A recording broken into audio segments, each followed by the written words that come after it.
Hello everyone, welcome to the session.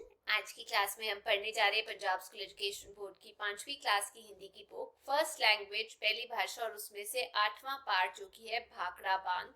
आज चर्चा करेंगे इस पार्ट की सार के बारे में और इम्पोर्टेंट क्वेश्चन आंसर्स के बारे में। डिटेल चैप्टर की वीडियो जो है वो भी ऑलरेडी अपलोडेड है, आप चाहे तो उसे देख सकते हैं। तो चलिए मैं आपको इसका पहले सार बता देती हूँ। देखो, इसमें बताया गया है कि भारत का आधुनिक तीर्थ भाखड़ा बांध हमारे देश की स्वतंत्रता प्राप्ति के बाद बनाया गया सबसे पहला बांध है, डैम है। नदियों के पानी को इकट्ठा कर बांध की सहायता से उपयोग में लाया जाता है। भाखड़ा बांध चंडीगढ़ से 115 किलोमीटर दूर है। इसे अनंतपुर से लगभग 30 किलोमीटर दूर सतलुज पर बनाया गया है। यहाँ सतलुज दो पहाड़ों के बीच में से गुजरती है। बांध बनाने से पहले दो सुरंगें खोदकर नदी का पानी इनसे निकाला गया था। यह बांध एशिया के सबसे ऊंचे बांधों में से है, जिसकी ऊंचाई 226 मीटर है। ये कुतुब मीनार से 3 गुना ऊंचा है। इसके लिए बनाई गई झील का नाम गुरु गोबिंद सिंह जी के नाम पर गोबिंद सागर रखा गया है। इससे एक नहर निकालकर उस पर 2 बिजली घर बनाए गए हैं। इससे सिंचाई के लिए पानी प्राप्त होता है। इससे पंजाब, हरियाणा और राजस्थान में फसलें लहलहाने लगी है। इससे प्राप्त बिजली का उपयोग उद्योगों के विकास के लिए किया गया है। यह बांध हमारे देश का गौरव है। ठीक है, तो ये था पाठ का सार। मैं उम्मीद करती हूँ आप सबको ये सार समझ आ गया होगा और आज हम चर्चा इसके बाद करेंगे इस पाठ के जो इम्पोर्टेंट क्वेश्चन आंसर्स हैं उनके बारे में। तो चलिए शुरू करते हैं। यहाँ पर कुछ प्रश्न उत्तर दिए गए हैं। पहला प्रश्न यहाँ पर है, बांध किसे कहते हैं? तो इसका उत्तर है, बांध वह निर्माण है जिसके द्वारा नदियों के पानी को बांध कर अथवा इकट्ठा करके आवश्यकता के समय उपयोग में लाया जाता है। दूसरा, भाखड़ा बांध किस नदी पर बनाया गया है? इंपॉर्टेंट है, भाखड़ा बांध सतलुज नदी पर बनाया गया है। तीसरा, भाखड़ा बांध की ऊंचाई कितनी है? उत्तर, भाखड़ा बांध की ऊंचाई 226 मीटर है।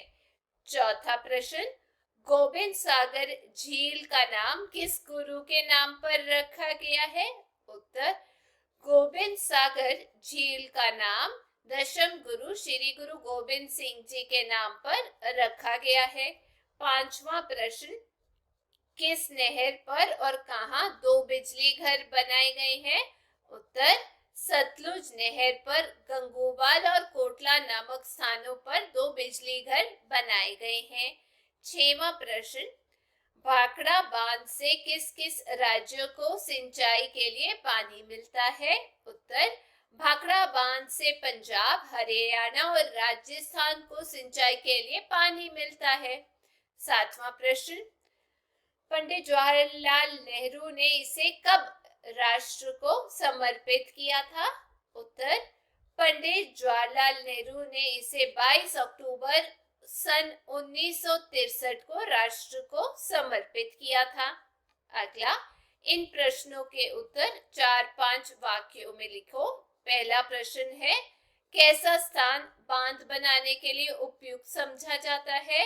उत्तर, 2 पहाड़ों के बीच का संकरा रास्ता जहां नदी के पानी को आसानी से इकट्ठा किया जा सके बांध बनाने के लिए उपयुक्त स्थान समझा जाता है।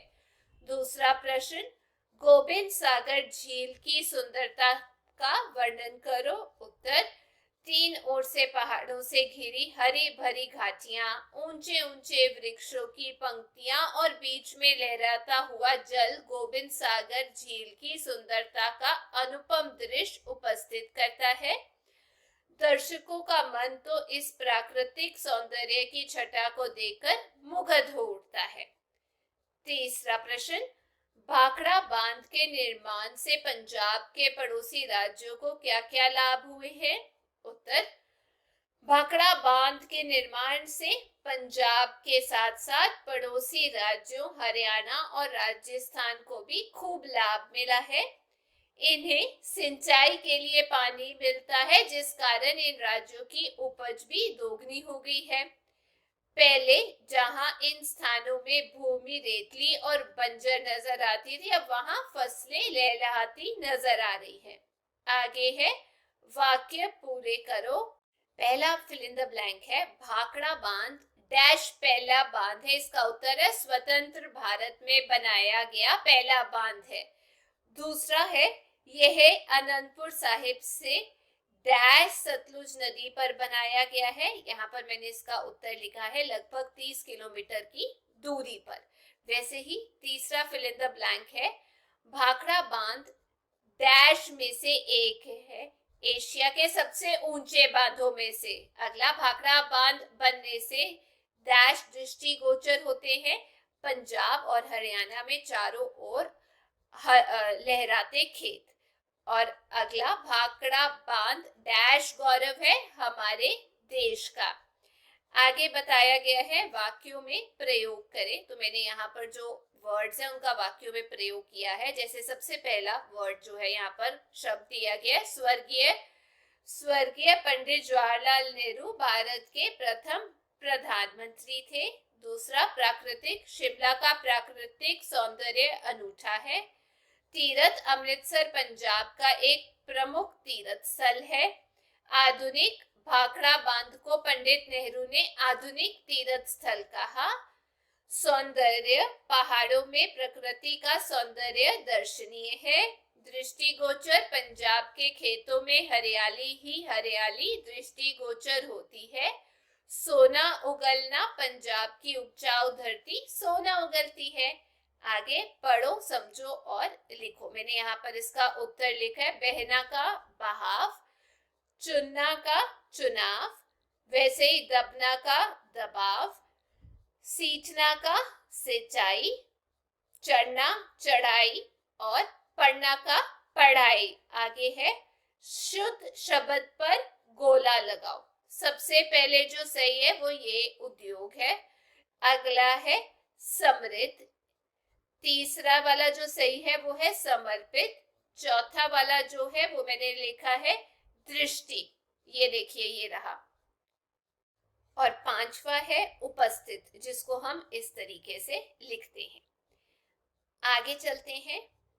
अगला प्रश्न हम लोगों को दिया गया है, अनेक शब्दों के स्थान पर एक शब्द लिखो। तो मैंने इसका उत्तर यहाँ पर लिखा है, किसी देश का सबसे बड़ा मंत्री, उसे हम प्रधानमंत्री बोलते हैं। नदी के पानी को बांधना या रोकना, बांध। सुख सुविधाओं से परिपूर्ण, समृद्ध। जमीन के नीचे खोदकर बनाई हुई नाली, उसको सुरंग बोलते हैं। सैलानियों के घूमने फिरने का स्थान, पर्यटन स्थान। वह भूमि जो खेती योग्य ना हो, उसे बंजर बोला जाता है। वह भूमि जिस पर भरपूर फसल हो, उसे ऊसर या उपजाऊ बोला जाता है। पशुओं के चरने की जगह चारागाह। और मृत्यु को प्राप्त मतलब मृत। आगे, निम्नलिखित वाक्यांश में आए संज्ञा शब्दों पर गोला तथा सर्वनाम शब्दों को रेखांकित करें। इसमें हमें ये बोला गया है, संज्ञा जिसे हम नाउन कहते हैं, उस शब्द जो है संज्ञा वाले शब्द के ऊपर हम लोगों को गोला लगाना है। और सर्वनाम यानी प्रोनाउन जो है उसको हमें अंडरलाइन करना है, ठीक है, रेखांकित करना है। तो चलिए शुरू करते हैं। यहाँ पर भाखड़ा बांध पर काम करने वाले मजदूरों तथा इंजीनियरों की सुविधा के लिए विशेष रूप से एक बस्ती बनाई गई है। यहाँ पर बस्ती भी संज्ञा हो गया। यह बस्ती नया नंगल के नाम से प्रसिद्ध है, ठीक है। और बस्ती नंगल, और यहाँ पर नाम जो है वो हो गया सर्वनाम। यह स्थान भाखड़ा से 13 किलोमीटर की दूरी पर है और बांध के सबसे समीप पड़ता है। इसमें यह हो गया सर्वनाम, स्थान भाखड़ा किलोमीटर और बांध हो गए संज्ञा। इसी स्थान पर सतलुज नदी पर एक छोटा बांध और बनाया गया है। एसी हो गया सर्वनाम, स्थान, सतलुज, नदी और बांध हो गए सर्वनाम। इससे एक नहर निकाली गई है, इससे हो गया सर्वनाम, और जो यहाँ पर है नहर वो हो गया सर्वनाम। जिस पर दो बिजली घर गुगवाल तथा कोटला नामक स्थानों पर बनाए गए हैं। जिस हो गया सर्वनाम, बिजली घर गुंगवाल कोटला और स्थानों हो गया संज्ञा। आगे है पढ़ो समझो और लिखो। जैसे यहाँ पर बताया गया है, समर्पित शब्द में मूल शब्द समर्पण है, उसमें इत शब्दांश जोड़कर समर्पित शब्द बना है। इसी प्रकार नए शब्द बनाए। तो आप लोगों के लिए जो उत्तर है वो मैंने यहाँ पर लिखा है। जैसे समर्पण प्लस उसके अंदर इत जोड़कर आ गया समर्पित। वैसे ही प्रवाह प्लस इत हो गया प्रवाहित। वैसे ही सम्मान प्लस इत सम्मानित। एकत्र प्लस इत एकत्रित। निर्माण प्लस इत हो गया निर्माणित। और अनुमान प्लस इत हो गया अनुमानित। आगे है प्रयोगात्मक व्याकरण। इसमें हम सबसे पहले जो है विशेषण पढ़ेंगे। तो चलिए पहले मैं आपको उदाहरण सहित बता देती हूँ। यहाँ कुछ वाक्य दिए गए हैं। हरी भरी घाटियां तथा ऊंचे ऊंचे वृक्ष दिखाई दे रहे थे। दूसरा है हजारों मजदूरों की मेहनत रंग लाई, रेतली भूमि में भी फसलें लहलहाने लगी हैं। यह ऊंचा है। अब उपरोक्त वाक्यों में हरी भरी शब्द घाटियों के लिए संज्ञा है, मतलब उस जो घाटियां हैं उसके लिए यूज किया गया है। ऊंचे ऊंचे जो है शब्द जो वृक्ष है जो कि एक संज्ञा है उसके लिए यूज किया गया है। वैसे ही हजारों शब्द जो है मजदूरों जो कि एक संज्ञा उसके लिए यूज किया गया। रेतली शब्द भूमि के लिए जो संज्ञा है, तथा ऊंचा शब्द ये है जो कि एक सर्वनाम है प्रोनाउन है, उसकी विशेषता बता रहा है। तो हम इसमें ये कह सकते हैं संज्ञा या सर्वनाम नाउन प्रोनाउन की विशेषता बताने वाले शब्दों को विशेषण कहते हैं। अगर आपके दिमाग में और कोई एग्जाम्पल आता है तो मुझे कमेंट सेक्शन में जरूर बताइएगा। आगे और क्वेश्चन दिया गया, निम्नलिखित में से विशेषण शब्द छांटिए। चलिए मैं आपको इसका उत्तर बताती हूँ। यहाँ पर जो पहला वाक्य दिया हुआ है, यहाँ पर है अनेक, बहुत सारे, कुछ खासियत हो गई, विशेषता हो गई। अनेक यात्री भाखड़ा बांध की सैर करने आते हैं, इसमें विशेषण हो गया हमारा अनेक। वैसे ही इसके लिए दो सुरंगें खोदी गई, दो। अब बंजर भूमि सोना उगलने लगी, बंजर। कटीली झाड़ियां नजर आ रही हैं, कटीली झाड़ियां कैसी है कटीली। प्रथम प्रधानमंत्री जवाहरलाल नेहरू का सपना साकार हुआ। तो इसमें जो प्रथम है वो हमारे पास विशेषण आ गया। कौन से प्रधानमंत्री थे वो प्रथम थे। तो मैं उम्मीद करती हूँ आपको विशेषण संज्ञा और सर्वनाम के बारे में भी ज्ञान हो गया होगा। अगर चैप्टर समझ आया, वीडियो अच्छी लगी तो चैनल को लाइक शेयर सब्सक्राइब जरूर कीजिएगा। फिर मिलेंगे, till then take care, bye bye.